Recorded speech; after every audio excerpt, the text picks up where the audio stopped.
Many hours of reading, recording, and editing in, and we're still only in the first book of the Bible. Almost said chapter. But my brain got stuck. At least we're going into an interesting one. This chapter is called Joseph's Dreams.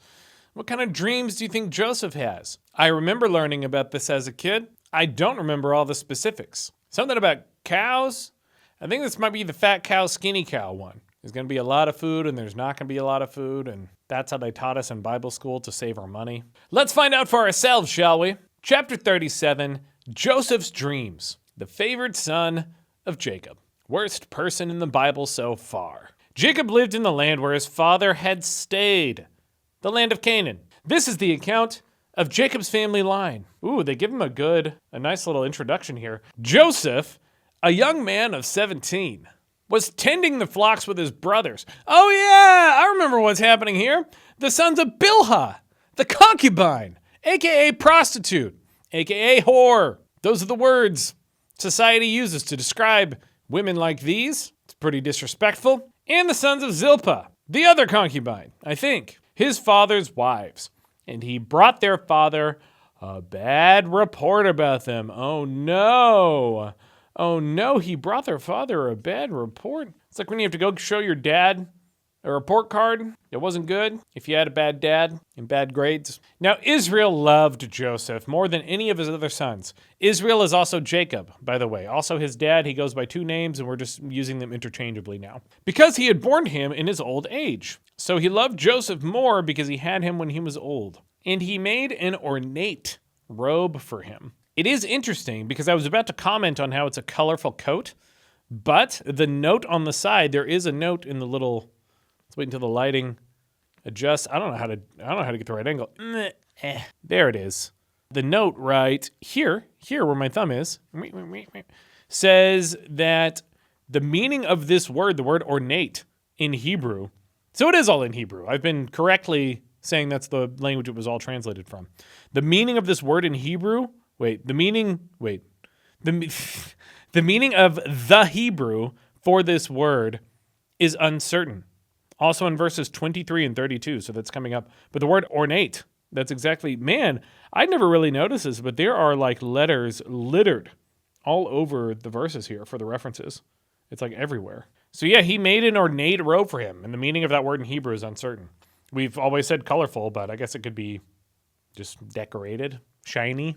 Nice. When his brothers saw that their father loved him more than any of them, they hated him and could not speak a kind word to him. So just out of jealousy, that's the only reason, because they're jealous bastards. I think I can say that on YouTube without getting in trouble. Bastard. Joseph had a dream, and when he told it to his brothers, they hated him all the more. We don't want to know about your dreams, Joseph. We already hate you. He said to them, listen to this dream I had. Hey guys, hey brothers, he's a little 17-year-old.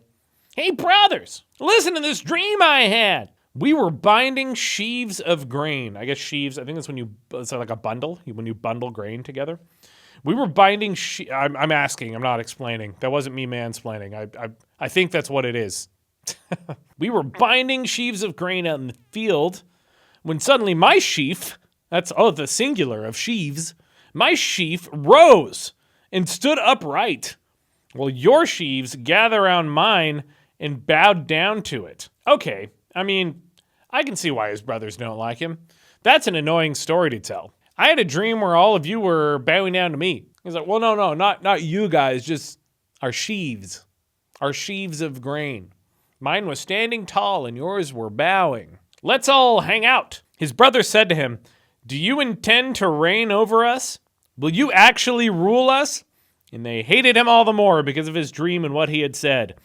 All right, it makes more sense now. Earlier when it said they hated him all the more, okay, so I guess they just weren't explaining it yet. And now that he's explained the dream, I'm kind of on his brother's side a little bit. Then he had another dream, and he told it to his brothers. I guess he didn't learn the first time. There's no way this is going well for him, whatever his second dream's about to be. I do remember this. It wasn't about cows. Wait, maybe the cows are coming up. I do remember the sheaves, now that I've read it. Listen, he said. Hey guys, listen. I had another dream. You're gonna like this one. I know I'm younger than you. I'm only 17 and you're all 50, but you're gonna like this dream. I had another dream.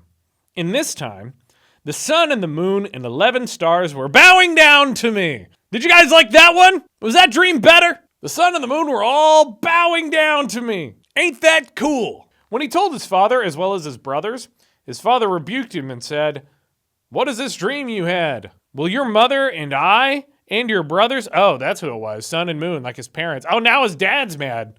You think I'm going to bow down to you, Joseph? Where do you think you came from? Who do you think implanted you in the fallopian tubes? Actually, I think if you get implanted in the fallopian tube, what is it called? There's a word for that because the egg is not supposed to attach there. It's supposed to be in the ovaries / uterus. What is that called? Ectopic pregnancy. That's called an ectopic pregnancy. It's bad. Risks the life of the mother. That's why free access to abortion is extremely important. It means the child won't be viable, by the way. They won't survive. It's only a risk to the mother, nothing else. What is this dream you had? Will your mother and I and your brothers actually come and bow down to the ground before you? His brothers were jealous of him, but his father kept the matter in mind. I don't know what that means, really. His father, Jacob / Israel, he kept it in the back of his mind, I guess. I'm not going to forget this, Joseph. You're my favorite, and you can still have the coat, but I'm going to keep this matter in mind. New section. Joseph sold by his brothers. Now his brothers had gone to graze their father's flocks near Shechem. As they do, they like to graze their flocks. And Israel said to Joseph, Jacob, Israel, they are calling him Israel now. As you know, your brothers are grazing their flocks near Shechem. We do know that. The Bible just told us. Come, I am going to send you to them. Very well, he replied. So he said to him, go and see if all is well with your brothers and with the flocks, and bring word back to me. Then he sent him off from the valley of Hebron. When Joseph arrived at Shechem, a man found him wandering around the fields and asked him, what are you looking for? Hey, what you looking for? He replied, I guess he's just lost in the field. I'm looking for my brothers. Can you tell me where they're grazing their flocks? I guess Joseph is just really uninvolved with his brothers' lives. Maybe that's why they hate him. He doesn't help when it's time to graze the flocks. He just wanders around in the field, and they're like, what is he doing out there? Hello, freaking kid. They have moved on from here, the man answered. I heard them say, let's go to Dothan. Maybe we're just going to go to the pub, get some beers. So Joseph went after his brother and found them near Dothan. Oh, it's okay, so he found him. But they saw him in the distance, and before he reached them, they plotted to kill him. Man, that's a bit of an extreme take. Hey, you guys see Joseph coming from over there? Let's kill him. You guys agree? There's 11 of us, there's one of him. Let's actually murder him. Here comes that dreamer, they said to each other. So now they're calling him names, because he said they were all going to bow down to him. Here comes that dreamer. Come now, let's kill him and throw him into one of these cisterns. Wow, a cistern. Is that where the poop goes? What's a cistern? Isn't that that's what it is. It's like a plumbing facility. It'd be a bad place to die. Let's throw him into one of these cisterns and say that a ferocious animal devoured him. Then we'll see what comes of his dreams. Man, that is sharp.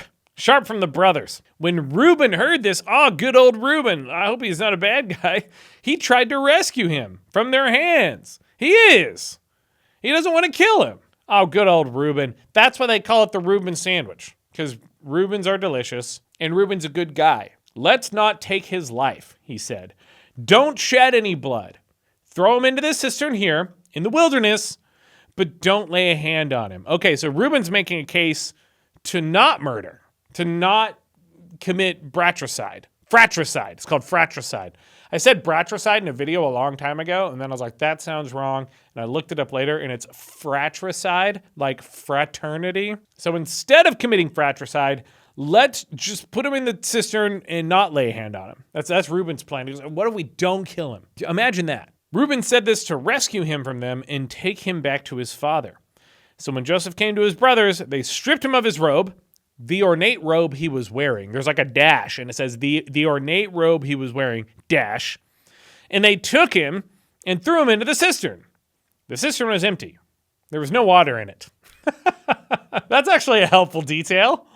That's the kind of thing you don't always get from the Bible. Normally you get unhelpful details, but that's one that helps, lets us imagine the picture a little bit.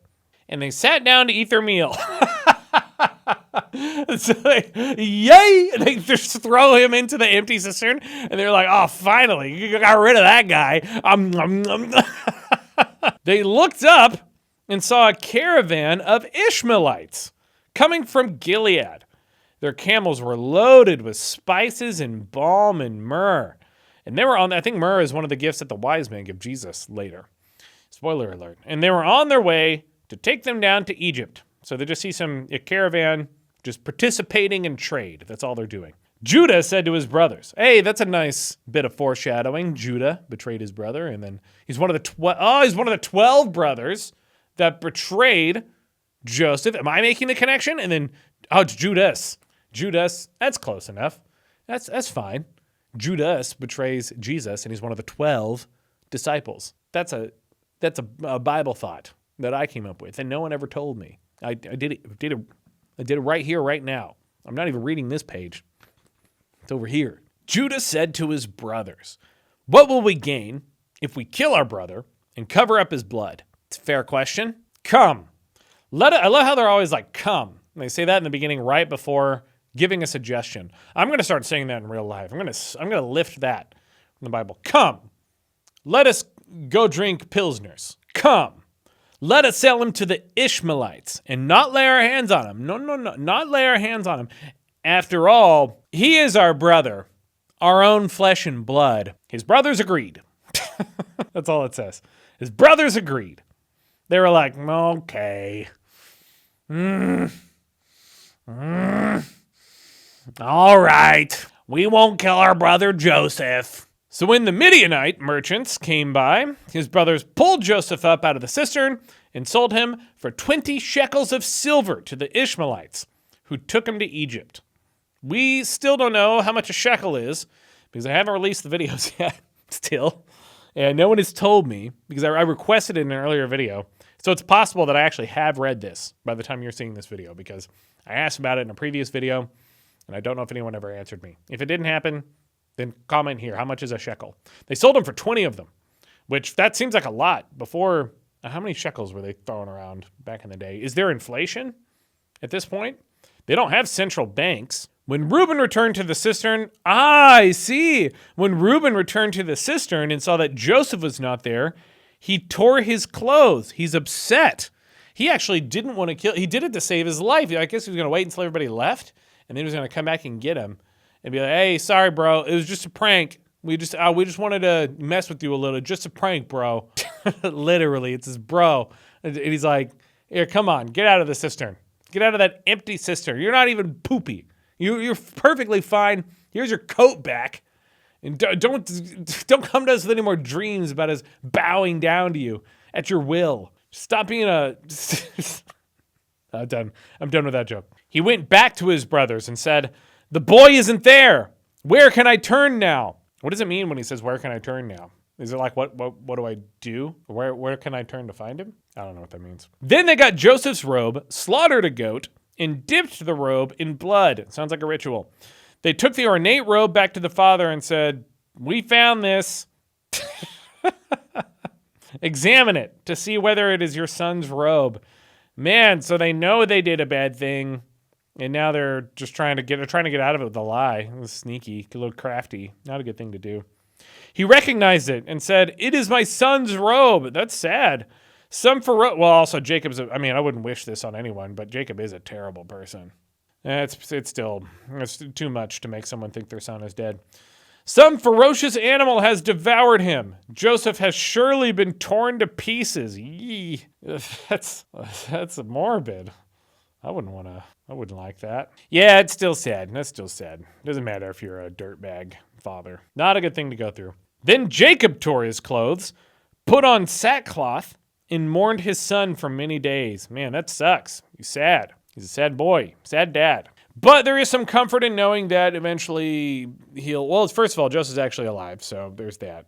And okay, I won't spoil anything else. In case anyone watching doesn't know the Bible. I guess that could be a lot of people. I'm just sitting here making assumptions that people are familiar with the Bible. I guess if you're in the United States, you might be, but even then, there's like lots of people with very loose affiliations with Christianity, so I don't know what stories you have or haven't heard. These are the stuff that was taught to me when I was a kid. All his sons and daughters came to comfort him, but he refused to be comforted. No, he said, I will continue to mourn until I join my son in the grave. Man, so he is upset. He really liked Joseph. He did say it was his favorite. So his father wept for him. Yeah, so he's super sad. He's very depressed. He has been a horrible person his whole life. I mean, I can't really undo that. I can't take that back. This is the story everybody reads and they're like, oh, Jacob, but he's been awful the whole time. I'm not changing my stance on that. Meanwhile, the Midianites sold Joseph in Egypt to Potiphar. Potiphar, one of the Pharaoh's officials. I didn't know who that was or what their significance was, but I knew that Potiphar was a person of note. That's a name that I've always remembered. One of Pharaoh's officials, the captain of the guard. So, yeah, so that's a pretty big deal. It's a big role. And that's the end.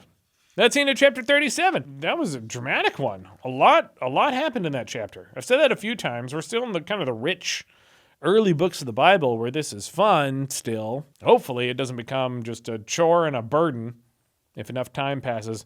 It still feels like nothing. We have gotten nowhere through this Bible. This is all we've read. I mean, if you flip through it, it seems like a lot of pages. I mean, this is all the stuff. This is every chapter. I've actually taken the time to recording. It is a lot. You know what? It's 50 pages. That's an accomplishment. That's something.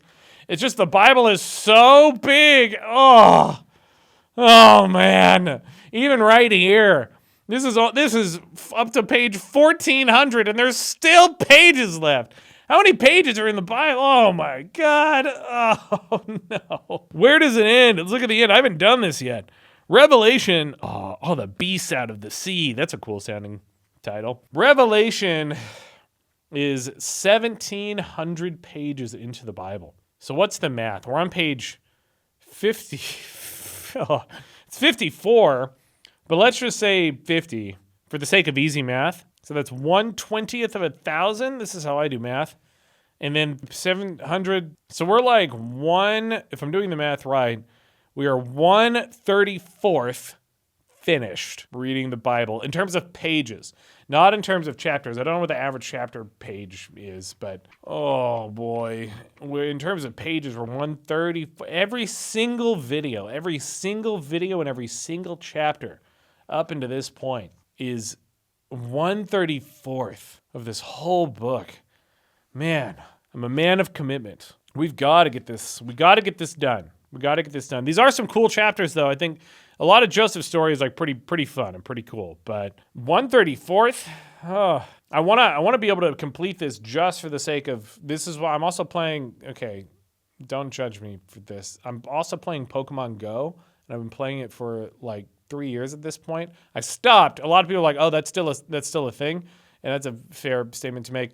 I stopped playing it like a little after it came out, and then I got back into it when I found out my cousin was into it. And I wanted to beat him to like the top level, but the way they structured the leveling system, it takes ages to get to level 50. That's the cap. The top is level 50. It takes so long, and it's diminishing returns. It gets longer and longer every single time. And I'm at like 43 or something. I don't remember what I am, but it feels like you're close and you're just not. The first levels breeze by. That's how this feels right now. It feels like I'm just like, and I want to do it. The reason I'm doing it at this point is just to be like, I'm completing a thing I commit myself to. That's all. It is fun. I do actually enjoy it. But it's like I want to accomplish this thing that I started and not do it. It's a completionist thing. That's what it is. Oh, I don't know. Just want to, be the type of person that completes stuff. See you guys for the next one.